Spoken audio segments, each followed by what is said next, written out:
Assalamualaikum warahmatullahi wabarakatuh. Kali ini kita akan membahas mengenai metabolit sekunder, glikosida, dan saponin.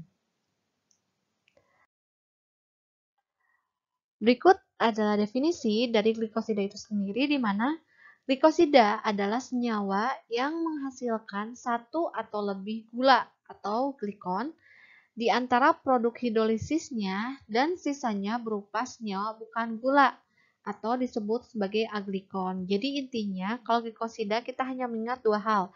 Yang pertama adalah glikon dan yang kedua adalah aglikon. Glikon ini adalah gula, sedangkan aglikon adalah bukan gula. Ia diikat oleh suatu ikatan yang dinamakan ikatan glikosidik ya. Jadi kita ingat bahwa glikosida itu terdiri atas glikon dan aglikon yang disambungkan oleh ikatan glikosidik.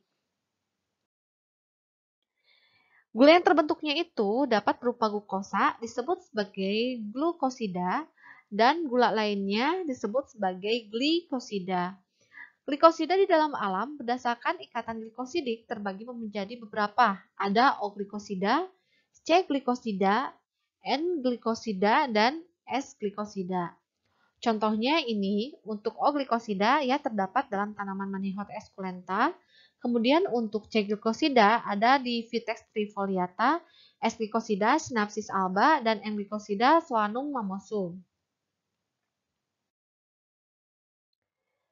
Secara kimia, glikosida adalah senyawa asetal ya. Ini adalah struktur dari senyawa asetal, yaitu hasil kondensasi gugus OH dengan gugus OH aglikonnya, serta gugus hidroksil sekunder di dalam molekul gula itu sendiri juga mengalami kondensasi membentuk cincin oksida. Struktur glikosida ini terdapat dalam bentuk dekstro atau D dan terdapat juga dalam bentuk levo atau L.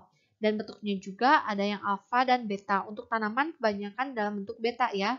Dan kelarutan glikosida ini umumnya larut dalam air, tapi aglikonnya justru dia tidak terlarut dalam air. Jadi untuk melarutkan glikosida memang baiknya kita harus memecah dulu ikatan glikosidiknya. Berikut ini adalah pembagian dari glikosida. Yang pertama ada holosida, kemudian heterosida.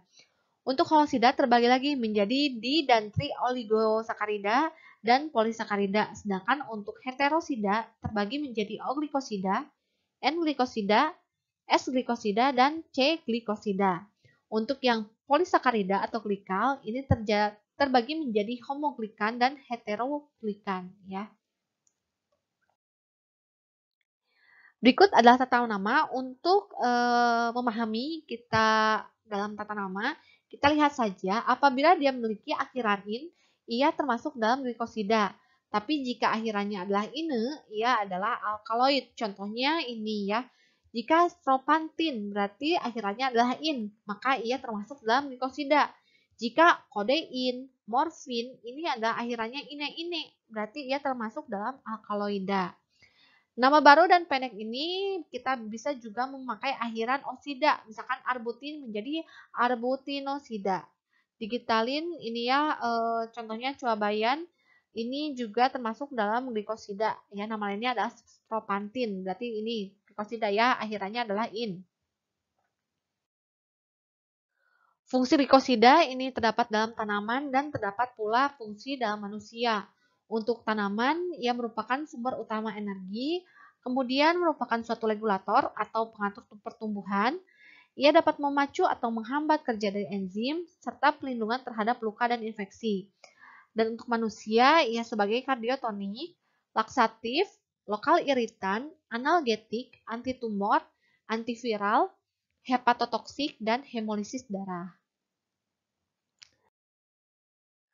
Fungsi glikosida pada manusia ia dapat mempengaruhi kerja otot jantung ya. Ini sangat terkenal yaitu digitalis folium. Memang dia digunakan sebagai untuk pengobatan jantung. Kemudian untuk laksatif ya. Ini contoh tanamannya. Untuk lokal iritan ya, ini contohnya adalah Synaptis semen.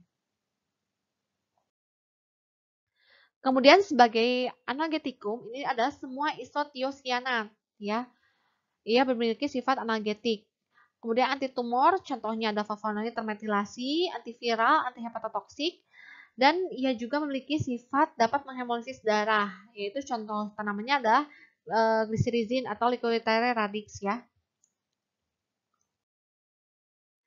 Untuk klasifikasi kimianya, ini berdasarkan bagian dari aglikonnya terbagi menjadi 12. Yang pertama ada kardioaktif, kemudian anthraquinone, saponin, cyanofora, thiocyanat, flavonol, lakton, tannin, aldehid, iridoid, alkohol, dan fenol. Nah, ini merupakan suatu klasifikasi berdasarkan aglikonnya.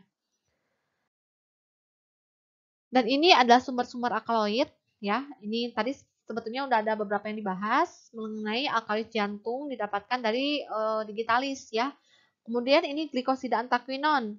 Sifatnya berwarna kuning sampai jingga, larut dalam air panas atau alkohol atau alkohol encer. Kemudian struktur kimianya alikonnya sekerabat dengan antrasena dengan gugus karbonil pada kedua atom C yang berseberangan dengan C9 dan C10 atau hanya C9 ya, antron dan gugus hidroksi pada C9 atau antranol. Fungsinya ia dapat digunakan sebagai laksatif, pewarna, antibakteri, antifungi, dan sebagai antitusif.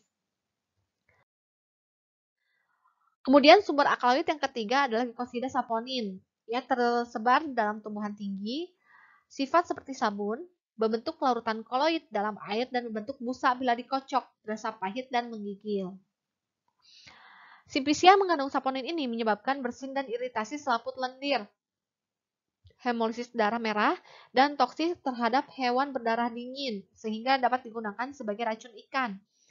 Saponin triterpen dan saponin monodesmosida ini menghemolisis darah, sedangkan saponin bisdesmosida tidak. Saponin yang beracun ini disebut sebagai sapotoksin dan bila dihidrolisis akan menghasilkan suatu aglikon yang disebut sebagai sapogenin. Sapogenin ini dapat diisolasi dalam bentuk kristal biar dilakukan asetilasi sehingga dapat dilakukan proses pemurnian. Kemudian yang keempat adalah glikosida cyanofora atau juga disebut sebagai cyanogeni. Beberapa glikosida bila dihidrolisis menghasilkan asam cyanida. Umumnya terdapat pada tumbuhan suku Rosaceae. Glikosida yang sering dijumpai adalah amigdalin, dan bila dihidrolisis amigdalin ini selain asam cyanida juga dihasilkan benzaldehid. Amigdalin juga termasuk dalam glikosida aldehid. Jadi memang glikosida beberapa yang bisa menyebabkan keracunan ya, karena kita tahu bahwa asam cyanida itu berbahaya. Kemudian glikosida cyanofora yang lazim adalah turunan dari mandelonitril atau benzaldehid cyanohidrin. Golongan ini diwakili oleh amigdalin dan prunasin. Ya, baik amigdalin maupun prunasin ini bila dihidrolisis akan menghasilkan D-mandelonitril sebagai aglikon, sedangkan sambunigrin dari sambucus nigra menghasilkan N-mandelonitril sebagai aglikonnya. Kemudian yang kelima adalah glikosida isotianat. Ini merupakan biji dari beberapa tumbuhan suku Cruciferae mengandung glikosida yang aglikonnya adalah isotiosianat. Aglikon ini baik berupa turunan senyawa alifatik maupun aromatik. Contohnya adalah sinigrin, kemudian sinalbin, dan gluconapin. Bila dihidrolisis dengan enzim mirosin ini akan menghasilkan minyak mustar dan bijinya ini kayak akan minyak lemak dibandingkan dengan minyak asirinya ya bila dihidrolisis. Namun memiliki aktivitas farmakologi ialah minyak asirinya. Jadi meskipun dalam tumbuhan itu memiliki kandungannya sedikit, tidak dapat dipungkiri juga kandungannya sedikit itu memiliki efektivitas terhadap tubuh sehingga memiliki aktivitas fisiologis. Kemudian yang keenam adalah glikosida flavonoid. Strukturnya adalah C6, C3, dan C6, yaitu dua cincin benzen yang dipisahkan oleh 3 rantai C yang terdiri dari 3 atom C. Strukturnya sangat bervariasi sehingga dapat dikelompokkan menjadi beberapa golongan. Contohnya ada flavanon, flavonool, flavonol, isoflavon, kalkon, dihidrokalkon, antosianidin, proantosianidin, auron, dan katekin. Flavonoid mencakup banyak pigmen yang terdapat dalam tumbuhan, mulai dari fungus sampai angiospermae terdapat dalam daun, batang, maupun bunga. Fungsi dalam tumbuhan itu sendiri untuk menarik serangga penyebur bunga dan menarik binatang-binatang lain, contohnya adalah burung. Dan kemudian untuk mengatur pertumbuhan, pengatur fotosintesis sebagai antimikroba dan antivirus dan sebagai fitoaleksin atau antiinfeksi ya. Kemudian flavonoid ini merupakan senyawa produksi yang baik ya, menghambat banyak reaksi oksidasi. Ini juga dibahas tentang flavonoid. Tadi ada beberapa glukosida yang termasuk dalam glikonnya flavonoid. Kemudian flavonoid ini bertindak sebagai penampung penyebab radikal hidroksida dan superoksida, dengan demikian melindungi lipid membran terhadap reaksi yang merusak. Flavonoid bersifat antioksidan ya, dan dalam makanan ia dapat menurunkan agregasi dari platelet. Dan flavonoid katekin bersifat antiskorbat bersama dengan vitamin C dalam buah jeruk. Ya, ini sumber dari glikosida antraquinon yaitu daun sena ya, tempat tumbuhannya kita bisa lihat, dia bisa tumbuh di Arab dan dia dapat tumbuh secara liar. Kandungan kimianya adalah glikosida dimer ya, yang glikonnya terdiri dari aloe, emodin dan atau rein. Kegunaannya sebagai katartika 2 gram per sekali pakai dan dikombinasi dengan gum hidrokoloid sebagai teh pelangsi ya. Kemudian ini nanti bisa dibaca ya. Contoh lainnya dari glikosida yaitu adalah Rhamni Pursinae cortex ya. Kita bisa lihat ini digunakan sebagai bitter stomatik dalam pengobatan diare. Efek purgatif diikuti dengan efek anti astringen ya. Jadi memang seperti tanin, kemudian glikosida, dia memiliki efek sebagai anti diare. Kalau tanin itu hampir kebanyakan, tapi glikosida hanya beberapa. Contohnya adalah Rhamni Pursinae. Kemudian ini ada juga yang lain adalah aloe atau jadam Arab, di mana ia merupakan getah yang dikeringkan dari daun aloe barbadensis ya, atau aloe vera. Mungkin kita lebih mengenal sebagai lidah buaya ya, di mana di sini ada 300 jenis aloe. Penggunaannya sebagai katartik, ia bereaksi pada usus besar. Kemudian ada akar kayu manis Cina atau Lycurrhizae radix, di mana ia kandungannya adalah glikosida saponin. Ya, biasanya kalau glikosida saponin itu menghasilkan buih jika dikocok. Dan jika ditambahkan HCl, itu buihnya akan tetap ada. Ya, jadi berbeda, misalkan kita sedang mengocok, lalu ada buih, ketika disimpan beberapa menit kemudian buih itu hilang. Nah, itu dapat dikatakan buih tersebut bukan berasal dari saponin, tapi berasal dari pengocokan. Nah, ini kegunaannya untuk Lycurrhizae radix. Ia dapat digunakan sebagai nemosen, ya, pelunak atau ekspektoran. Ia juga dapat membantu dalam kelarutan, ya, kelarutan atau absorpsi obat. Kontraindikasinya, ia jangan diberikan kepada pasien yang memiliki riwayat penderita penyakit jantung dan hipertensi.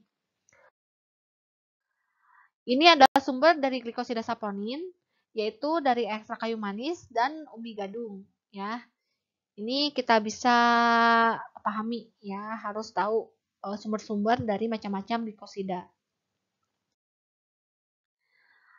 Kemudian ini adalah mustard ya, salah satu sumber dari glikosida. Ini ada black mustard dan ini ada white mustard. Ya, ini berasal dari keluarga sinapsis ya.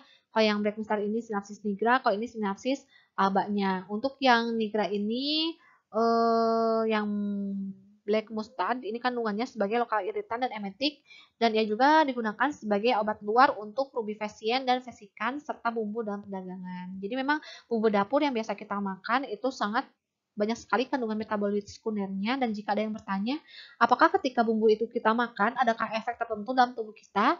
Jawabannya itu adalah tergantung dosis. Jadi meskipun kita minum misalkan tadi pipernicum, ya, apakah itu memiliki efek terhadap tubuh? Itu tergantung dari dosis yang digunakan. Jika itu kurang dari dosis yang ditetapkan, maka itu tidak akan memiliki efek terhadap tubuh kita.